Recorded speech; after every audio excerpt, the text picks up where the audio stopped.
To Montreal now, where a pro-Palestinian encampment at McGill University has been dismantled. It comes after a large police presence descended on demonstrators. We bring in Alyssia Rubertucci right now. Alyssia, I know that there were police there behind you. What can you tell us? This is the scene right now in front of McGill University's historic rotted gates in downtown Montreal. Police have been here lining the gates since early this morning, and behind them, as we speak, there are excavators, there are workers in hard hats who have been removing the pro-Palestinian encampment piece by piece. There was even a garbage truck that was filled and moved away. Just a few meters from us right now, as this is being dismantled, there are protesters, some of them part of the encampment and some of them supporting, who are protesting right now, demonstrating, and they've been here for hours. Right now, police are barricading them and dividing them to not allow them to cross through the threshold.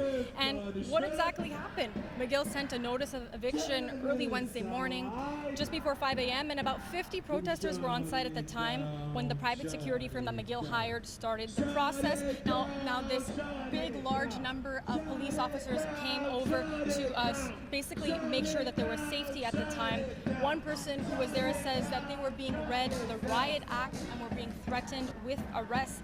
Now, the encampment organizers say that most people on the site left, but then there were 3 people that were forcefully removed. 2 were immediately released right after, but one person was taken into custody for what police say was due to assaulting a security guard. And now, hours after the police operation, the dismantling continues. As we can see, there are many cop cars around. They're blocking the streets, and especially as people here continue to protest, there are officers who have been here on bikes, on foot, on horseback, in riot gear, and they continue to block the protesters from heading back in and sort of getting their material from the encampment. Now, McGill sent a statement earlier this morning. They say that the campus is closed today. They're asking people to stay away. Classes were moved online. McGill President and Vice Chancellor Deep Saini says the efforts of dismantling are done keeping safety in mind. He says McGill supports the right to freedom of expression, but that the protest has gone beyond that, and protesters here say that it's far from over. McGill just needs to know this isn't the end. Like, they can dismantle us, they can tear down our fences, but every time they do this, every time they react with violence, every time they try to suppress us, it just lights the fire more. And we'll be back. They haven't divested yet, and it's not an if, it's a when. The encampment here at McGill has been in place since the end of April. Protesters have been demanding that the university divest from businesses that they say are tied to Israel.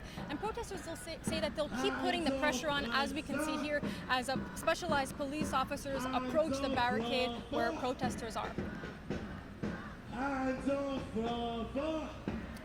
Okay, it's certainly quite the scene out there outside of McGill University. You are watching a protest right after police dismantled an encampment at the school. Alyssia Rubertucci, thank you so much for speaking with us. We'll check in with you later.